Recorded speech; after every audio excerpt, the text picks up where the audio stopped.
How does PwC take your company to the leading edge? We bring the sharpest minds in tech to your team, so you can bring the ideas that will transform your business. We are passionate about your industry, so you can walk into any room with every advantage. We're with you every step of the way, so you can know you're headed in the right direction. At PwC, we build for what's next, so you can get there now. Let's get started at pwc.com/us/leading edge. Blog Talk Radio.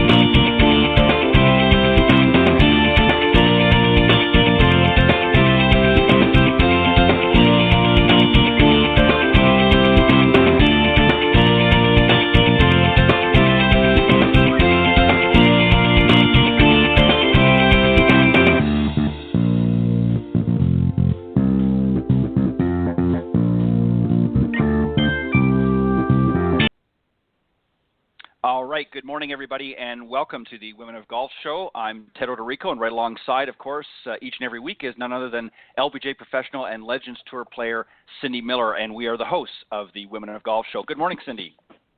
Good morning, Ted. How are you today? I'm doing fantastic. As I was just saying to you off air, it's a beautiful sunny day here in Florida. No rain in the immediate forecast, so I'm pretty excited. Let me just, before we start our conversation, Cindy, let me just remind everybody, of course, that we are live here on the network, and it's blogtalkradio.com. And up in the search key, if you want to find us, just type in Women of Golf, and that will take you to the main page. And, of course, every Tuesdays from 9 to 10 a.m.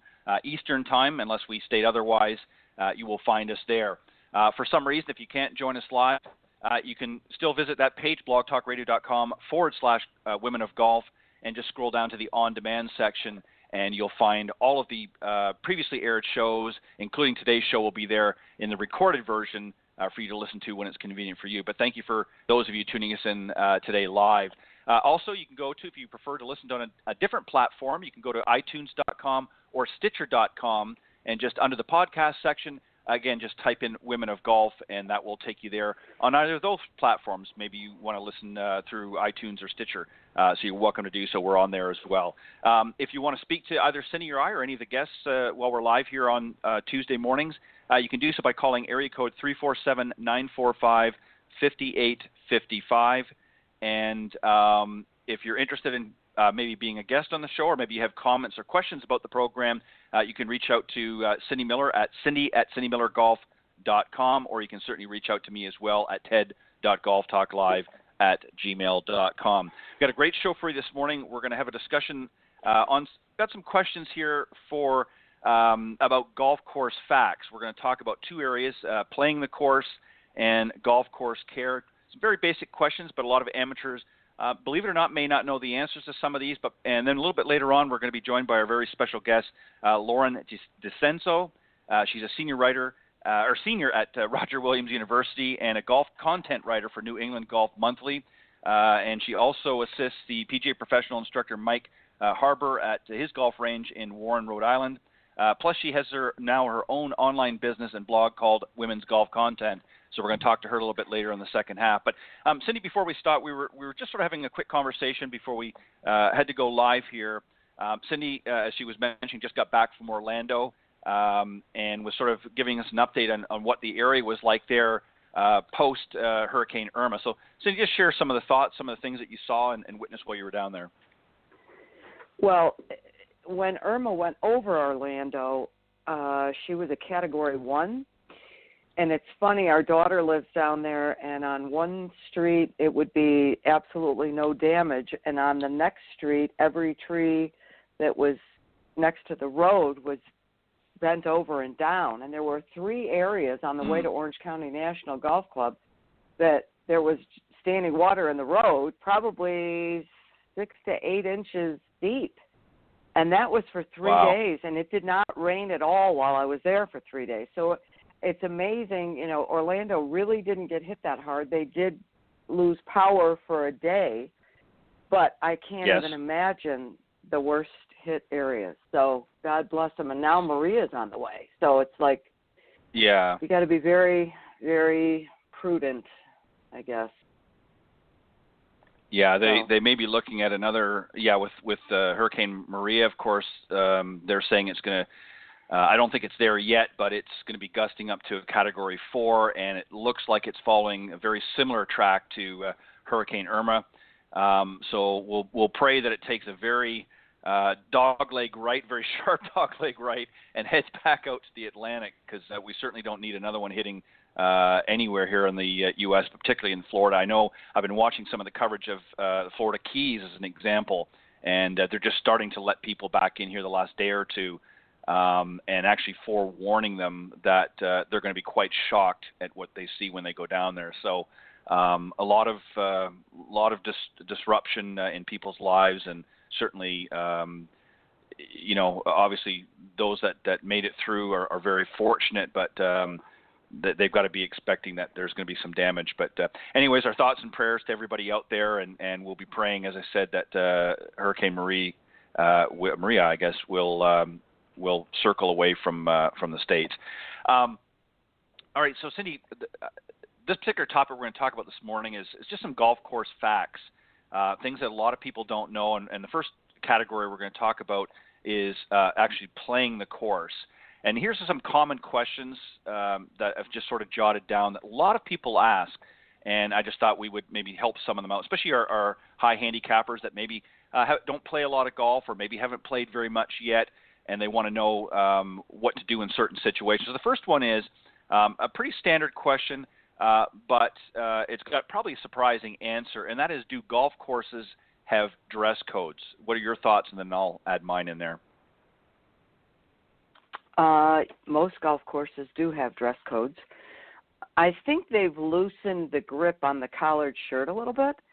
Yeah. And I'm not sure that they would police the length of the shorts or the skirt, depending on where you're at. I know that when I went to Wingfoot one time to play, I wasn't allowed to wear shorts.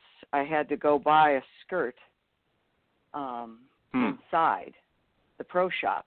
And, needless to say, that was a really long time ago. But still, I think, you need to be very aware. So if you're going to go to a country club that you haven't been at before, if you're going to play with a member, I would ask them, or I would go to the country club's website and scroll down and see if there happens to be a dress code listed, just so you're prepared and you know exactly what's going on and you don't get embarrassed when you get there.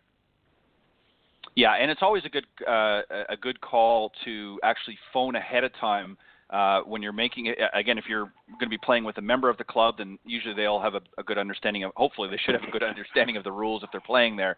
But it's always a good idea when you're calling ahead to book your tee time to ask and inquire at that time if what their dress code policy is. But the general rule is this, and Cindy, you're exactly right. Many of your country clubs or even your private clubs are a little stricter on some of the dress codes, but when you get into some of your municipal or semi-private clubs, they certainly have loosened their grip, if you will, on some of the requirements. Obviously, again, it's a good idea to phone ahead and just double check, or go on their website as you suggested and just and see what they have to say. But most of them are still have a fairly I won't say stringent, but certainly adhere to a dress code. And obviously so, you want to not only play your best, but you want to look your best when you go out there. And I think if you're in there in a pair of cutoff shorts and, a tank top for ladies, or as they call the muscle shirt for the men, that's not going to look too good out on the golf course. And I certainly don't want to be paired in your group. So, again, check ahead. Now, another part of that component, Cindy, and goes into our next question, is do golf courses require players to wear golf shoes? What are your thoughts? I don't believe they require you to wear any kind of shoes other than soft spikes instead of metal spikes, but I don't think anybody's even got metal spikes anymore. I've got a pair down in the basement, but that's about it. So, no, you're not required to wear spikes. If you're going to play and it's a little wet and it's in the morning, I suggest you have golf shoes just so you don't slip and your footing is more stable. But what are your thoughts? Well, the rule of thumb is this. You're exactly right. You're not required to. However, what golf courses require you to do, you can certainly wear tennis shoes or sneakers or certainly approved golf shoes. In other words, most of the courses, not all of them, but a lot of courses do not allow metal spikes anymore. They have these little plastic cleats that you see on a lot of the golf shoes now, which is mainly just to help, particularly on the greens, because a lot of the metal spikes, they believe over time can damage a green. But you can certainly wear virtually, obviously for ladies, you're not going to go out in a pair of stilettos. I wouldn't advise it. But what they do say is if you do wear shoes, as long as they're not going to damage, as long as they don't have some sort of what I would call an aggressive treading on the bottom that could potentially damage, and again, we're talking mainly on the greens here, then you're pretty much okay to wear just about anything you want. So again, they've laxed a little bit, I think, on that over the years as well. Here's a question that I think a lot of people don't know and probably should know. But how do I know which set of tees to use? When I go to the golf course, what tees do I use to play? Your thoughts, and then I'll add on to that. Wow, what a great discussion. And you know who's got the best solution for that is U.S. Kids Golf. They really do. Yes. They help you know if you're this age, you should be playing from these tee markers or this yardage. And I think they almost have a calculator. So it depends on how far you hit the ball. And I can tell you that when I was at their last seminar, which I'm going to go to another one next week, I'm supposed to be playing it from like 5,000 yards. And to be honest with you, their opinion is such that they believe that everyone should be able to shoot par, no matter how old you are.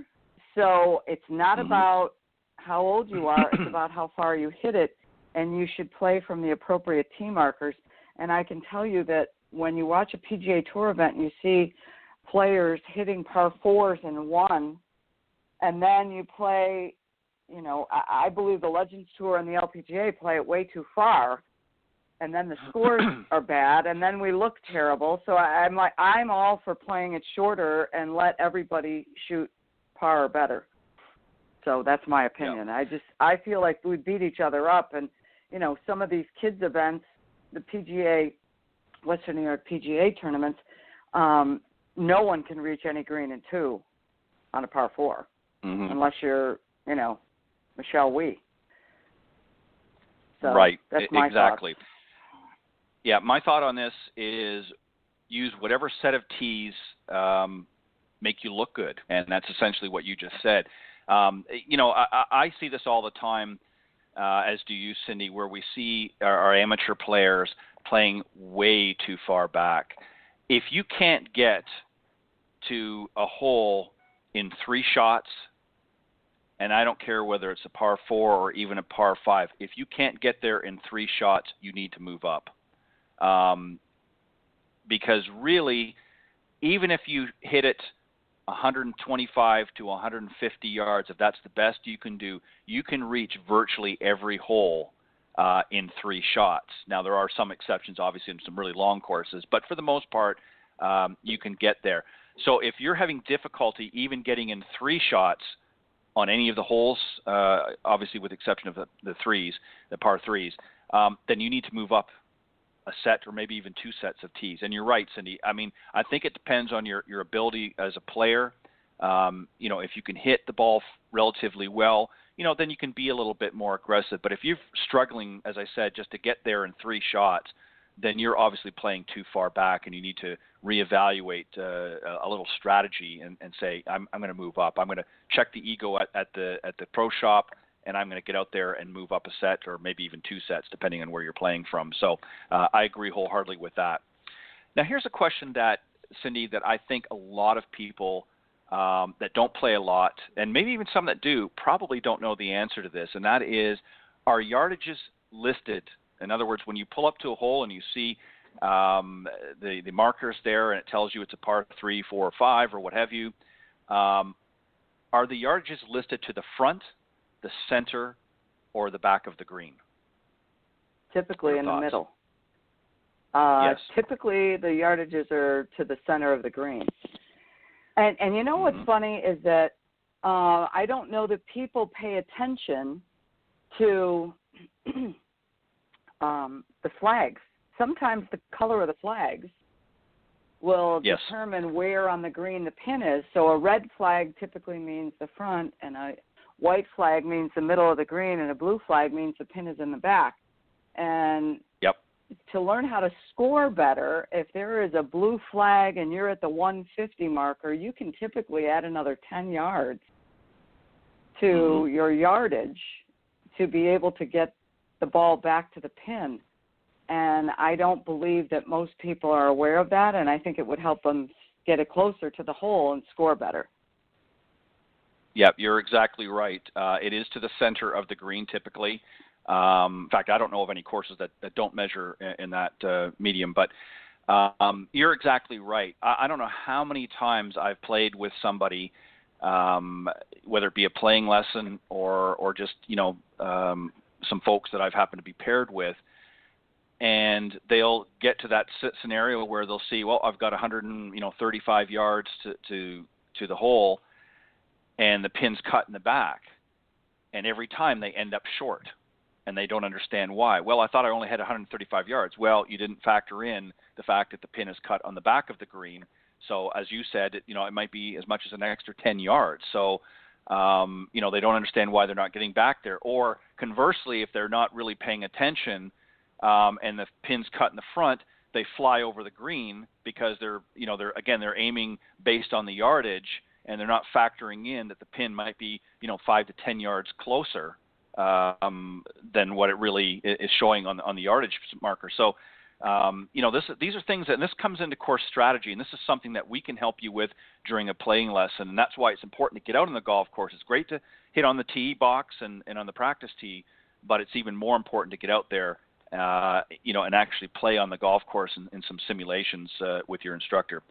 All right, we're going to get into golf course care, and these are some questions, and this is one, gosh, I think even some better people need to learn from this one, Cindy, but this question is, where can I drive a golf cart, on the course? What is typically allowable, or the protocol, if you will? Typically 30 yards from the green. So Mm-hmm. you absolutely do not want to drive the golf cart up by the green. That's probably the biggest mistake.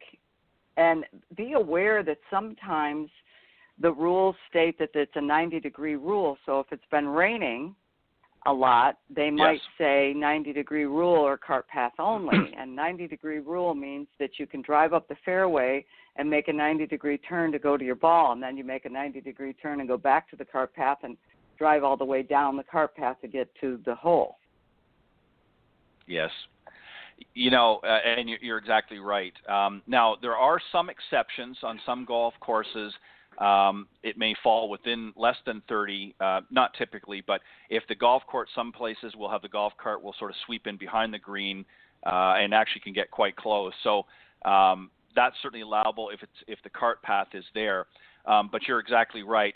Another area, too, is within a lot of water hazards. They usually ask at least 10 yards back from any water hazards, and that's just because the ground typically could be a little softer there, and they certainly don't want to have to be fishing out somebody's golf cart out of the pond or lake that might be on the golf course.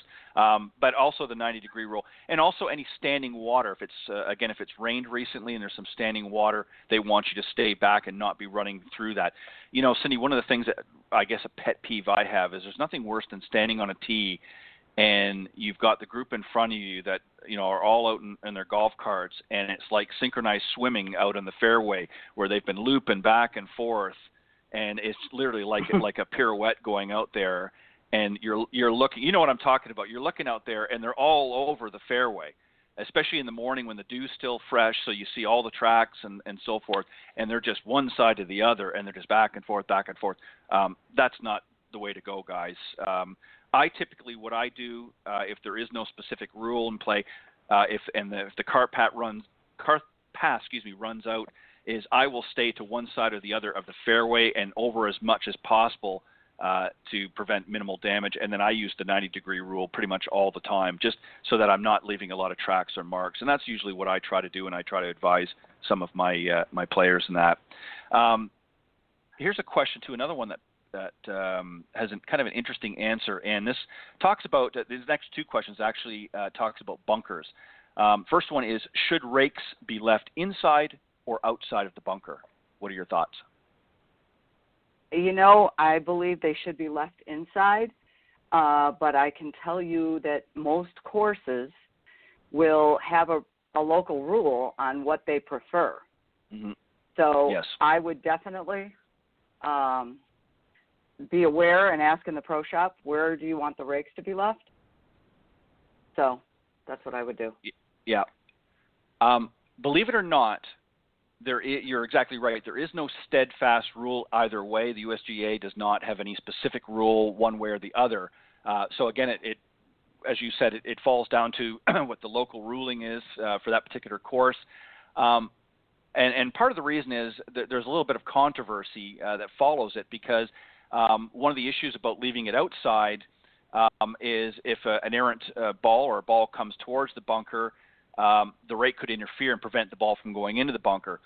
Conversely, if it's laying inside the sand trap, again, it can knock the ball out, which could be a good thing for some players. So, again, it's up to the individual course. There's sort of pros and cons for each.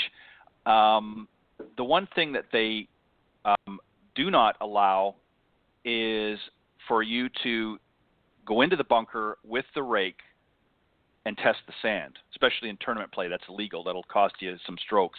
And same thing with your golf club. You cannot, even if you see somebody before you didn't rake up a little well and you want to do that, you wait and do that after you've taken your shot and play is ended. Don't get in there and start raking up some old spots that somebody didn't do, because that's testing the sand. And if you're in a tournament, you're going to get a penalty for sure on that. The other one too, Cindy, and this is one that I think most people understand, but again, it's talking about the sand bunker. Is there a right way or a wrong way to rake a sand bunker? Oh, so in other words, you hit your shot. Right way. Great question. So I have caddied for my husband on the PGA Tour.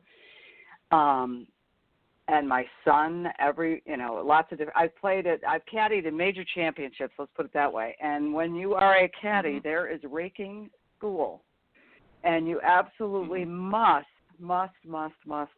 rake the bunker the right way. And it's very delicate.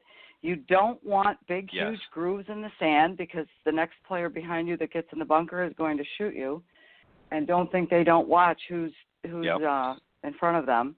So you have to be very careful and make sure you smooth it out.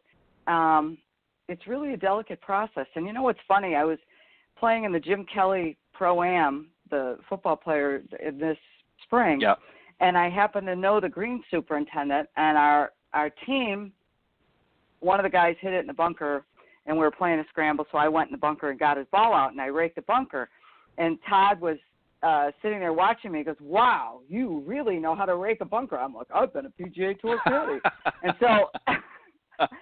so the superintendent will be happy with you as well if you absolutely know how to rake a bunker. And let me make another comment. If let's say you're playing with a group and somebody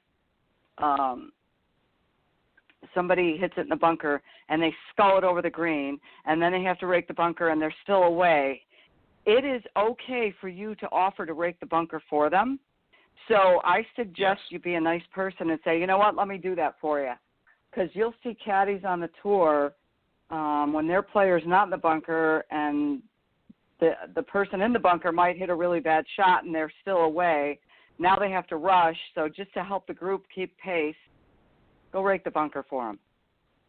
Be a nice person. Yeah, that's a great idea. Yeah, and I've done that over the years with my friends. When we would play in our regular foursome, we would always do that. That was something that if somebody again hit a poor shot and had to dart over to the other side of the green and do something, one of us would take care of raking the bunker for them, just to keep pace of play up and things like that. We just got two more, but they're typical questions that a lot of amateurs particularly may not know and should know. And this is something that as a good teach professional and or coach, we should be showing them the proper techniques. This one here is, what is the method for repairing a divot in the fairway? Now, there's actually two ways that you can do this. What are your thoughts? Well, if you're up north, you replace the divot. And if you're down south, you put sand in the divot. So it depends where you are. And Alan, it's funny because my husband played on the PGA Tour for 15 years. And when I'm in Florida, I'll go grab the divot. He goes, don't do that. Don't fill it in. It won't grow. So the grass down there almost grows like a spider, the Bermuda grass. So they want you to fill it with sand that's typically on your golf cart. Yes. Either or answer is correct. And again, it depending on where you are, and most of your golf courses will tell you. You'll know if you get a golf cart, you'll see a lot of times they may have a little container filled with sand on the side with a little scoop in it, or some of them now have a little, usually like a clear or milky colored jug with a spout on it that is filled with sand, and also is also filled, mixed in there is seed. So you don't have to, do anything yourself. You just sort of lightly fill it in, and it will grow back. And you're right, you've got to be careful and know where you're playing and what sort of the ruling is on that, because if you replace it with a divot, more often not in the south, just because of the different types of grass, it will die. Sometimes there may be some exceptions, but a lot of times it will, and that's certainly not going to make the greenskeeper very happy. So certainly, again, always check with the rules for the local course and what they prefer you to do. And the last one sort of runs parallel with this, and that is, what is the right way to fix a ball mark or pitch mark, as it referred to, on the green? Believe it or not, a lot of people do not get this one. Well, and you know what? My son was yelling at me the other day because you don't know how to fix a ball mark. I take a tee. I don't really have a ball mark fixer, and I pick it up from around the edges, and then I pat it down with my putter. And he was yelling at me. I guess you're supposed to twist it, but I don't do that because I want mine to look nice. So tell me how to do it, Ted. Proper way to fix a pitch mark on a green, obviously, is to have the proper tool. But I must confess I've used a tee as well. You should use a little bit of a twist, but here's where a lot of people make the mistake. They'll put the pitch mark. We'll just say they're using a proper pitch repair tool.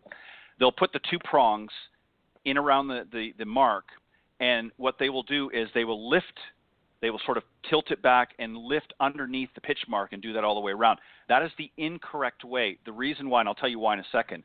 The correct way is to, again, put the prongs in around the pitch mark and sort of tilt it forward and push the edges in towards the center and then tap it down, as you suggested earlier. The reason why you do it that way as opposed to the other way is if you tilt it back and lift underneath the pitch mark, what it does, it creates a pocket. And eventually what will happen is it will start to, that sand, there'll be a loose area underneath, and it'll start to sink, and it'll make a permanent mark on the green. So there's a right way, and again, with that little bit of a twist, that's why your son yelled at you, Cindy, because you were doing it wrong. Wah. Exactly. Well, thanks, but Ted. I'm glad I'm here. Listen, we can all learn from. Listen, I'll be the first to admit I've done that a few times over the years, just out of laziness. But again, one of the reasons I wanted to do this discussion this morning, Cindy, is, a lot of the questions that we covered this morning, a lot of amateurs really don't know or unclear, and there's nothing worse than coming up to the golf course and not having the answers to some of these questions, or being unsure, and because it actually makes it for an uncomfortable time, if you will, on the golf course if you don't know the proper procedures to do that. Now, if you're fortunate enough and you're playing with somebody that is a little better acclimated with some of the things that we talked about, then that's a different story. They can certainly help and guide you. But when all fails, talk to them in the pro shop. Say, don't be ashamed to say, hey, I'm fairly new to golf, and I just want to get a clarification. Might give you a rules book, or you can pick one up there. But that's something you can read a little bit later on your own time. But just some of those simple things: where to drive a golf cart on the golf course, how to repair a pitch mark on the green, or a divot out in the fairway. They might sound very simple, but knowing the rules and the proper procedures when you're out there playing will make it not only more enjoyable for you, but for the folks that are following behind, because there's nothing worse than falling behind and seeing all kinds of marks all over the golf course that the guys before you neglected to repair properly, or, as I said earlier, a pirouette of golf tracks from a golf cart because people are driving all over the place. So those are things that we need to keep mindful for. But great discussion, Cindy. I enjoyed that. We have our guest ready to join us, so let me just give a quick introduction, and then I will bring her on, Cindy, for our discussion for the second half of the show. Our special guest, as I mentioned earlier this morning, is Lauren DiCenso. She's a senior at Roger Williams University and a golf content writer for New England Golf Monthly. She is going to be graduating next year with a bachelor's degree in journalism. She's an avid golfer and has been a member of the Rhode Island Women's Golf Association for 6 years. She'll be playing for the Roger Williams men's golf team during her senior year in college, and currently works, as I mentioned, as a golf content writer for New England Golf Monthly, and also assists PGA professional instructor Mike Harbour at his golf range in Warren, Rhode Island. But now she also runs her own online business and blog called Women's Golf Content. She's hopeful that the future generation of girls will make their mark on the sport, and her goal is to become a media representative for the LPGA Tour and continue growing her website and inspiring young women to play golf with the boys. So very interesting. Cindy, let's welcome our very special guest this morning, Lauren DiCenso. Good morning, Lauren. Hi. Good morning. Thank you so much for having me as a guest on your show. We're so thrilled we're to glad have to... you. So, go ahead. Yeah, Sorry. I'm go ahead, so thrilled to be on here. So clearly, you must be an entrepreneur. Yeah, I guess I would consider myself that. I mean, I work really hard on my website and for New England Golf Monthly. So I really just want to grow the game for women's golf. What a great thing Lauren, to do. Yeah, Lauren, let me ask you very quickly. Sorry, go ahead. Oh, no, I was just going to say, I was just going to explain my website. So, by all means, go ahead. Women's golf content, I started it because I really want to dedicate the game of golf for women. So right now I focus on writing about women's golf fashion, the latest LPGA news, some new equipment, and lifestyle and beauty tips. So I really try to write articles that will appeal to the younger generation of golfers, because I feel like that's an area in the golf industry that's very underrepresented right now, even though it's the fastest growing segment. That's awesome. You're exactly right. What is sort of the feedback? Obviously, you've being a young woman yourself, but obviously you have friends that you talk to. Maybe some play and some don't play golf. What is sort of the general feeling towards what you just said about really being not really pursued by the golf industry as much as maybe they should be, even though it is the fastest growing segment? I agree with you. What's some of the feedback that you get? What would they like to see happen or changes made in the golf industry to be more accepting for that particular segment of the market? I mean, yeah. So I really try to help out the junior women's leagues around Rhode Island because, like I said, they're just so underrepresented. And, I've experienced a lot of discouragement from, different men's golf leagues. So the Roger Williams University men's golf team, when I first inquired about trying out for their team, they basically told me, no, we don't want you to try out because you wouldn't be able to keep up with us, and I'm a woman. So, that really discouraged me. And I don't want any other woman or junior girls to ever feel that way.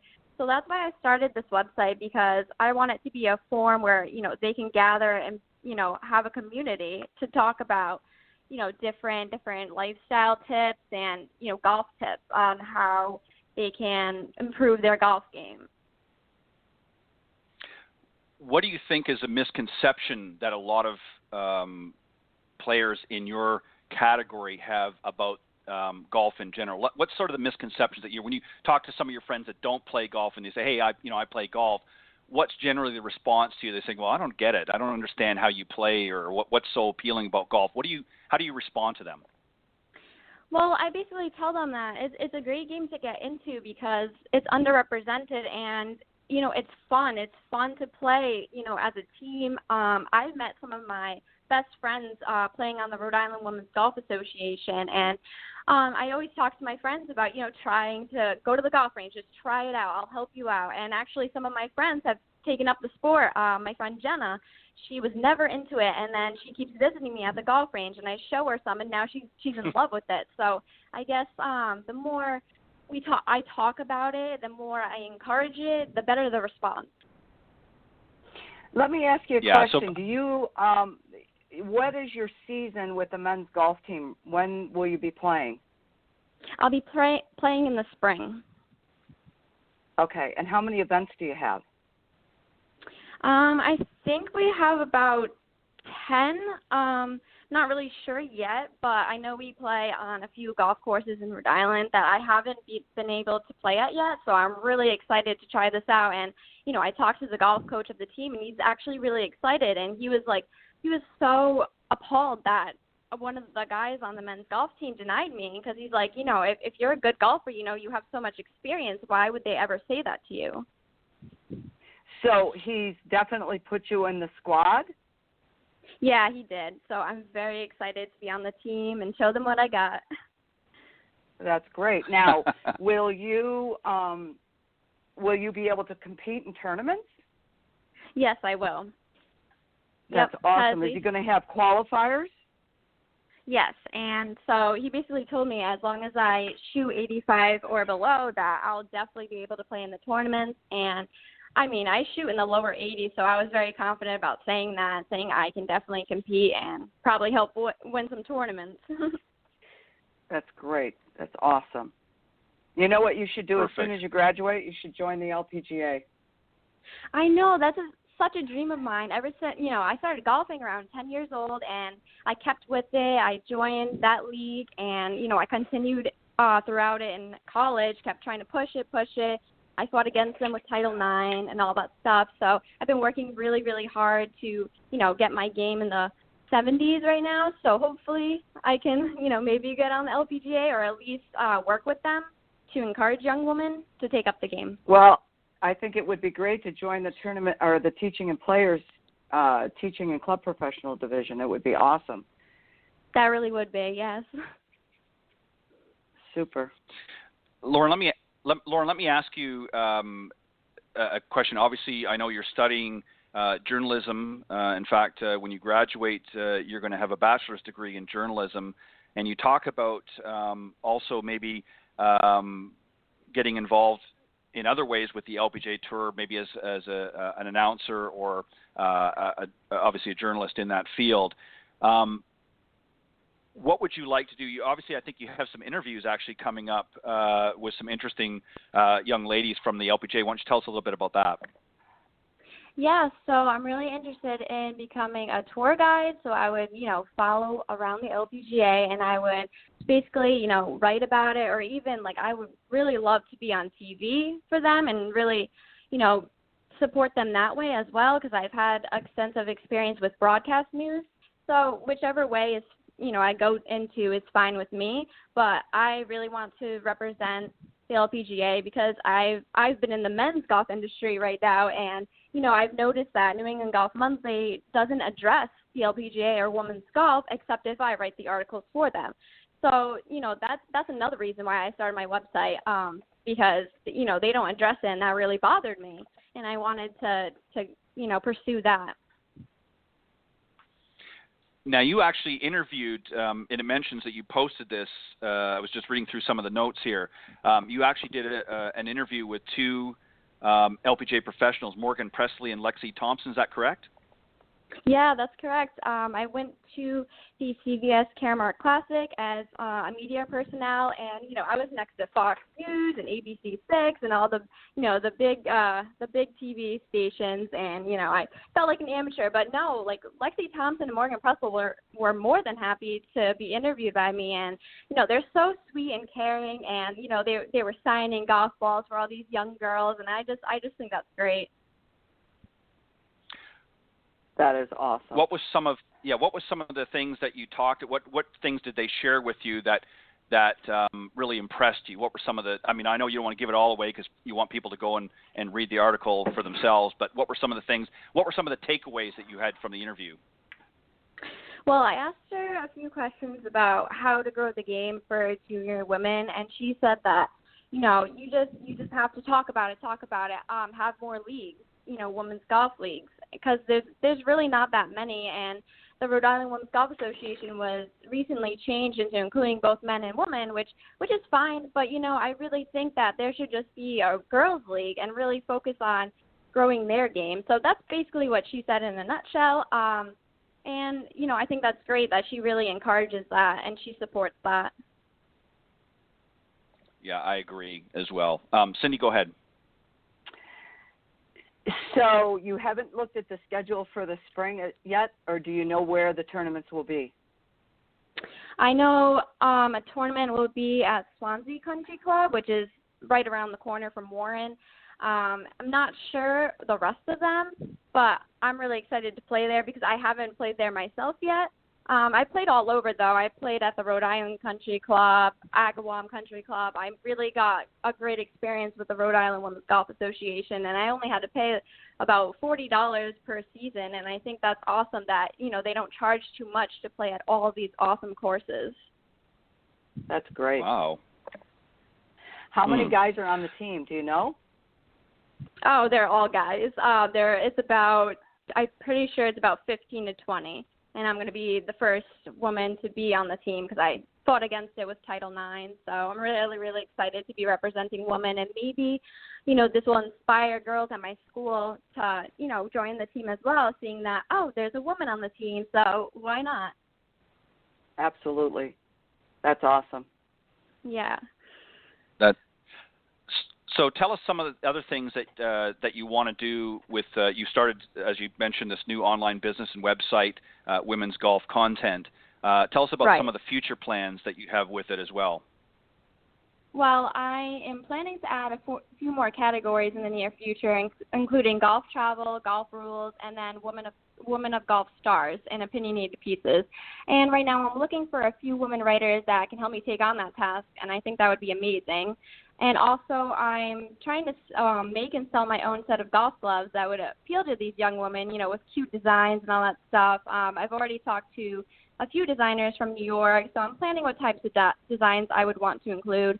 And I was also thinking of selling some tote bags that would, hold your keys, your lip gloss, your ball markers, and your phone. So I'm also gonna make these totes that can clip onto your golf bag, so it'll be really convenient. Awesome. Very interesting. Do you know how to sew?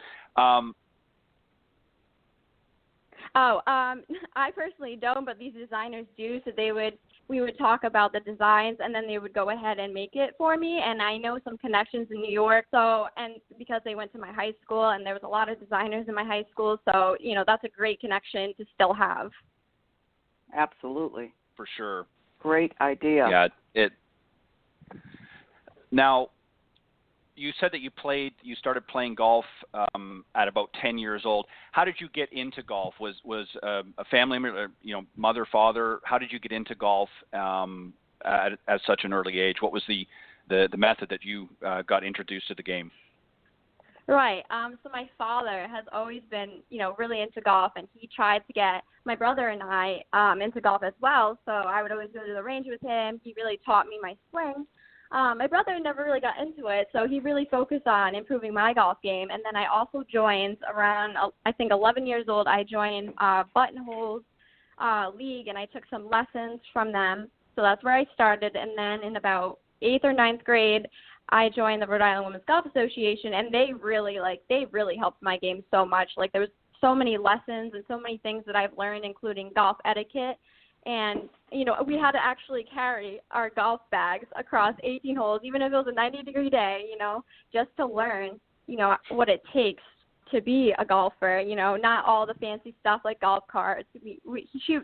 My golf coach really wanted us to learn what it's like and to have that golf etiquette.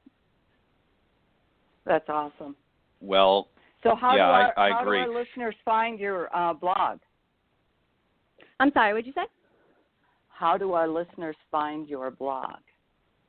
Oh, so you can just type in women's golf content, and if you Google search it, it's on there. And I also have my own Facebook page, my own Twitter. I also post a lot on LinkedIn.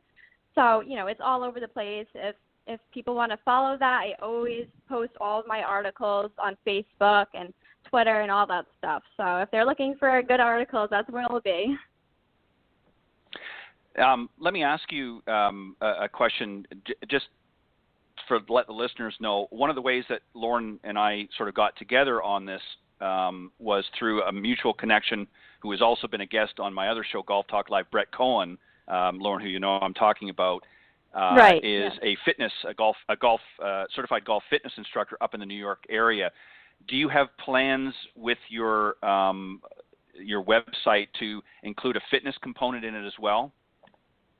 Yes, that's why I started a category for lifestyle and beauty. I really try to find women's, fitness, and, one of my actually recent articles is about different ab workouts, because I've noticed that's a really big component, and also strengthening your arms, strengthening your legs. So I'm trying to focus on that, and I'm actually trying to work with the Golf Fitness account. He's really interested in meeting up with me in New York and, discussing some of the things I can cover. So I'm actually really excited about that, because that could help my blog a lot. Yeah, and Brett is a great, he's been on my other broadcast, Golf Talk Live, a number of times as a featured guest, but also as we have a panel discussion on Thursdays as well. And he's been on. He's a great guy. And there's also somebody else that you may want to consider reaching out, just food for thought. Two great ladies in the golf industry that also specialize in fitness. One is Catherine Roberts, who is the president and CEO of Yoga for Golfers. I'm sure you've heard of her or maybe familiar with her. And the other one is Karen Palacios Jensen, and it's Jensen. She's also very into the fitness side of golf as well. You mentioned about maybe getting some people that might be interested in adding some written content. They might be two ladies that you might want to approach as well to get that component from a female perspective for the fitness side of things. Might be something to consider. Right. Yeah, right. That would be amazing, because right now I'm just looking for women who are really into golf that would be interested in contributing to my website, because right now I'm the only one who tries to find time between all my classes and working 2 or 3 other jobs for golf. So it takes a lot of time, and I'm trying to add all these categories, so it would definitely be helpful to find a few people interested. Yeah, and they're both great ladies. We've had both of them have been a guest on this show, as well as my other program. Both Karen and Catherine have been a guest on the Women of Golf show, and they're great ladies, very professional, and they know their stuff. So they certainly might be somebody a couple that you might want to reach out to as well. So you're gearing up for playing on the men's team next spring, and you've got your website going, and you're obviously doing other things to help grow the game. Have you ever thought about playing on a professional medium, if you will? Have you ever thought about actually playing on the LPGA or even one of the other mini tours as well as a player? Yes, I've thought about it, and I'm just waiting to improve my golf game to get in the 70s, because I feel like being on a professional league, you've always got to shoot lower and lower. So I went from, I think when I was in high school, from shooting in the 90s, and now I'm already in the low 80s. So I really think that could be a great possibility for me. I would love to pursue that in the future. Perfect.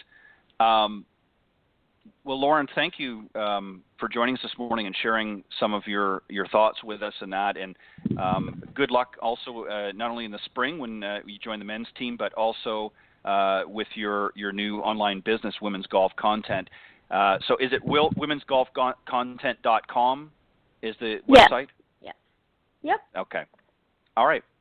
Well, best of luck with it. Thank you very much for joining Cindy and I this morning here on the Women of Golf Show. We enjoyed having you share some thoughts with us, and it's always great to see some young up-and-coming entrepreneurs, as Cindy said, getting out there and finding some creative ways to get out and help to grow this game. So thank you very much for joining us this morning. Thank you so much. I had fun talking to you guys. And best All of right. luck. Thank you, this Lauren. Is awesome, all the stuff you're doing. Thank you. Keep it up. Thank you so much. Great job. And have fun playing next spring. Oh, definitely. I can't wait. All right. Thanks, Lauren. Thank you. Bye-bye. All right. That was our very special guest, Lauren DiCenso. Great young lady, very enthusiastic about playing. And Cindy, I like the fact that she's trying to reach out within her own community of friends. That's why I asked her that question, because that is a common question that a lot of young, not just young ladies, but even young men that maybe have not been introduced to the sport that don't get it or don't understand.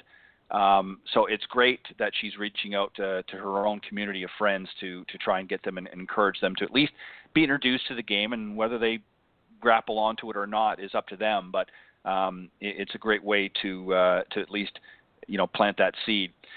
Cindy, I wanted to give us a few moments here for a couple things. First off, I wanted you to share, because you've got a great way to help people improve their game with Learn to Hit It kit. So why don't you let folks know how they can go about doing that? Yes, I created a little online program for people to learn how to hit it clean, airborne, and straight on purpose. You know what I find? I find that people who are not absolutely clear about what they're doing when they swing the club can have doubt, apprehension, and fear show up, and then they can't perform the way they need to. And so there's a couple of different reasons to help you become more confident in your swing and the ability to hit the golf ball, but also to help business people who don't have time, who know that they need to learn to use the game of golf as a business tool. So it's called the Learn to Hit It kit. So if you go to learntohitit.com, for $99, you get a portable golf mat, foam practice balls, a Golf 101 book, a coupon for 10% off any Callaway golf club, and a 10-module online course that you can watch on your iPad while you're swinging in your backyard or your living room to learn how to hit the golf ball clean, airborne, and straight on purpose. So for $99, it's less than an hour lesson, basically. You get 10 mini golf lessons. So go to learntohitit.com and get yours today, no matter what your level of expertise is. Yeah, and what's nice about it is because it is so compact, if you're a business person that's traveling a lot, you can access the great information. You can take the book with you, Golf 101, and also the 10-module component as well. As you said, Cindy, you can watch that on your iPad or other mobile device, and it gives you an idea of some of the things that can do to help you play better golf. So there's really no excuse. So if you're a business person that's traveling, you can take it with you and learn to play this game at a much better pace. So great job, Cindy. And lastly, what I wanted to mention as well, I know that you've played recently in a couple of tournaments. Just take a moment or two to sort of bring us up to speed, because we weren't on last week, obviously, so just up to speed. You played in a couple of tournaments. What were they again? I played in the LPGA National Teaching and Club Professional Championship at Mid Pines Golf Club in Pinehurst, North Carolina. I finished 14th. We did defend our Pro-Am championship. I had 2 daughters and 2 dads come down and play in the Pro-Am with me, and we won the net division of the National Pro-Am, which was awesome because one of the students of mine is 15 and the other one was 12, and their dads came down and we all played together, and it was great fun. And then I flew to Boston for the BJ's Charity Classic. And on Friday, we played in the Best Ball Invitational. My partner was Lori West. We shot 3 under par, and we tied for 8th, and we split $11,000. So that was pretty wow. fun. Yeah, that's you can't squabble over that. That's a great finish. Fantastic. And what have you got coming up? Have you got any events coming up here in the next little bit? Well, we have a corporate outing we're going to do in a couple of weeks. And then we have the LPGA Northeast Section Pro-Am and Pro Championship, October 9th and 10th in Connecticut. So my partner is going to be Angela Alente from Sterling Farms Golf and Country Club and the Alente Fitting Studio. She's Callaway Golf's National Club Fitter of the Year. And hopefully we're going to kick some butts. Sounds good. Well, lots of interesting and exciting things happening in the next few weeks for you, Cindy, and I know that you'll do well in those tournaments as well. And we want to thank the listeners for faithfully tuning in each and every week here to the Women of Golf Show. We appreciate, and we would love to hear from you. Maybe you've got some thoughts that you would like to share with us. You're welcome to reach out to either Cindy and I.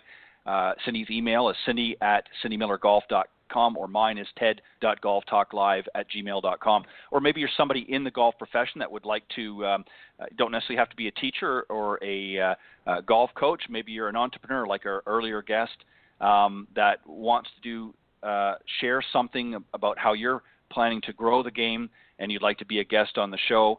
Or maybe you just want to come in, you've got some questions for either Cindy and I.